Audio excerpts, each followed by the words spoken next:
2월 9일 수요일 중대본 정례 브리핑을 시작하겠습니다. 오미크론의 영향으로 확진자는 증가하고 있으나 현재까지 위중증 환자나 중환자 병상 가동률 등의 지표는 안정적인 상태를 유지하고 있습니다.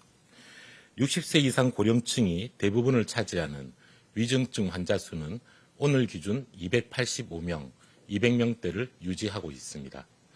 사망자는 하루 20에서 30명 수준이 계속 유지되는 중입니다. 2월 9일 기준 21분의 사망자가 발생하였습니다. 고인의 명복을 빌고 유가족분들에게도 위로의 말씀을 전합니다. 의료 체계는 현재 안정적인 상황을 유지하고 있습니다.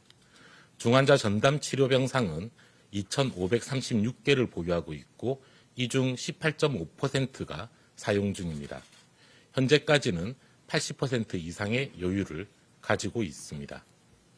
준중환자 병상과 감염병 전담병원의 가동률도 각각 48.7%, 46.1%로 절반 이상의 여유가 있는 상황입니다.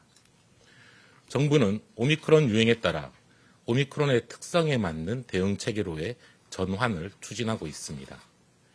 이러한 전환은 역학조사와 격리, 진단검사와 치료체계 등 방역과 의료 대응의 모든 분야에서 차근차근 전개되고 있습니다.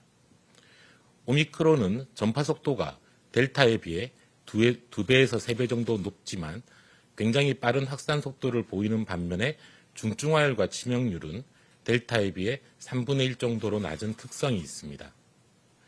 오미크론 확진자 22,703명을 델타 확진자 28,004명과 연령을 표준화하여 비교한 결과 치명률은 델타 0.7%, 오미크론 0.21%로 분석되고 있습니다. 델타에 비해 3분의 1 이하의 치명률이면서 계절 독감의 2배 수준입니다. 연령과 접종력에 따른 치명률 편차도 큽니다. 60세 이상에서 사망의 90% 이상이 발생하고 있고 50대 이하의 대다수는 경증 또는 무증상입니다. 미접종자는 12세 이상의 16%를 점유하고 있지만 지난 8주간 사망의 64.5%를 차지하고 있습니다. 전파 속도는 높지만 치명률은 낮은 특성, 그리고 사망 피해가 60세 이상과 미접종자에 집중되는 점을 고려할 때 우리 대응 체계의 목표도 달라지게 됩니다. 모든 확진자를 다 조기에 찾고 추적하고 전파를 완벽하게 차단하고 의료적 치료를 제공하는 기존의 체계는 자원의 한계상 현실적으로 작동하기 어렵고 사회 경제적 비용도 지나치게 소모됩니다.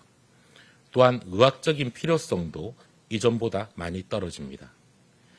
오미크론에 대응한 방역 체계의 목표는 첫째, 고위험군의 진단과 치료에 집중하여 중증과 사망 피해를 최소화하고 둘째, 의료 체계의 과부하와 붕괴를 예방하고 셋째, 사회 경제적인 기능 저하를 방지하는 것입니다.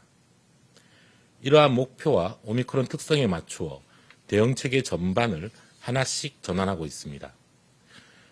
역학조사는 확진자와 가족 등 확실한 접촉자 중심으로 효율화시키고 격리 기간과 대상도 줄였습니다. 보건소 등 방역 역량의 선택과 집중, 그리고 사회적 기능 저하를 방지하기 위한 목적입니다. 진단검사는 중증 위험이 큰 60세 이상과 감염 가능성이 높은 접촉자를 우선적으로 발견하도록 조정하였습니다. 치료체계도 마찬가지로 고위험군에 집중하는 전환이 이루어지고 있습니다. 병상을 계속 확충하여 5에서 10% 입원 치료가 필요한 환자의 입원 치료와 중환자 진료를 원활하게 제공하고 무증상 경증 환자에 대한 재택 치료를 활성화하고 있습니다. 재택 치료도 60세 이상 등 고위험군에 집중하여 이들에 대해서는 먹는 치료제를 빨리 처방하는 체계로 전환하고 있습니다. 특히 오미크론의 진단과 치료에 있어 동네 병원 등 통상적인 우리 의료체계의 참여와 역할을 확대하고 있습니다. 보건소 등 기존의 공공체계와 대형 병원들 이외에 동네 병원들이 환자를 진단하고 치료하는 역할을 점점 더 많이 수행하게 되는 것입니다. 2월 3일부터 시작한 진단검사 체계에 참여하는 동네 병원도 증가하고 있습니다. 오늘 기준으로 호흡기 전담 클리닉과 호흡기 진료 지정 의료기관 등 2,106개소가 이에 참여하고 있습니다. 또한 이번 주부터는 재택치료 중 위험도가 낮은 일반 관리군을 동네 병원에서 진료하는 체계도 도입되기 시작합니다. 이를 위한 준비도 차근차근 이루어지고 있는 중입니다. 오늘부터 지자체와 전화처방 상담에 참여하는 일선 동네 병원을 대상으로 교육이 실시될 예정이며 또한 이러한 동네 병원에 대해서 전화처방 상담 안내문도 함께 배포됩니다.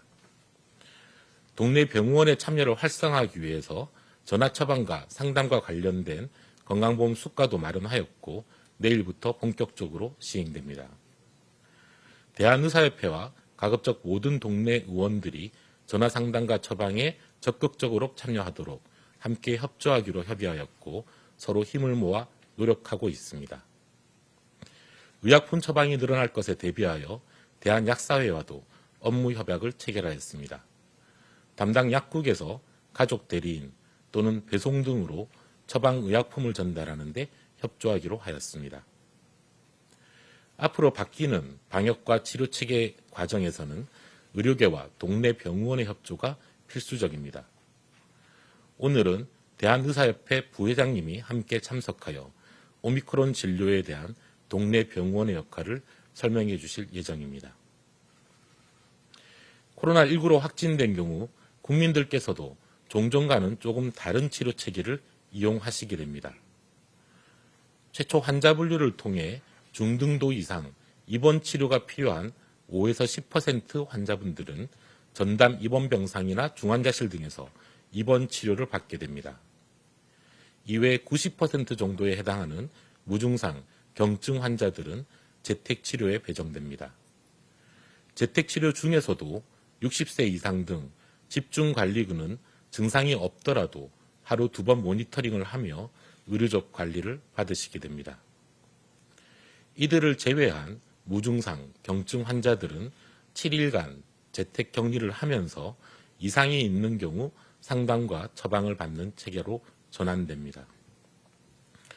우선적으로는 주변의 호흡기 전담 클리닉 등이나 평소 다니는 동네 의원을 중심으로 전화상담을 하시면 됩니다.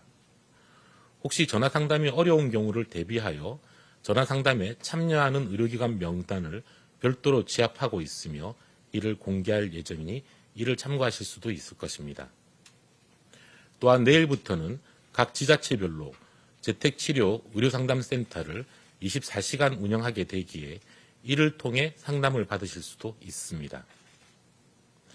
국민들께서도 스스로를 보호하기 위해 예방접종과 방역수칙 준수에 협조해 주시기를 부탁드립니다.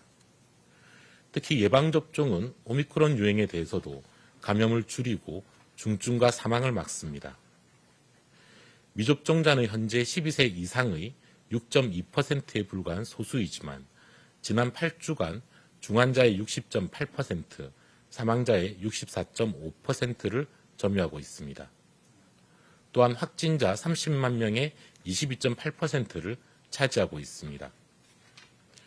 중증 환자와 사망자 중에 미접종자가 차지하는 비중이 절반을 넘어 시간이 갈수록 커지고 있습니다. 중증 사망 위험이 높은 미접종자와 특히 60세 이상 고령층의 감염을 최소화하는 데 오미크론 대응에 성패가 달려 있다고 보고 있습니다. 예방접종을 아직 받지 않으신 분이 있다면 반드시 접종에 참여해 주시기 바랍니다.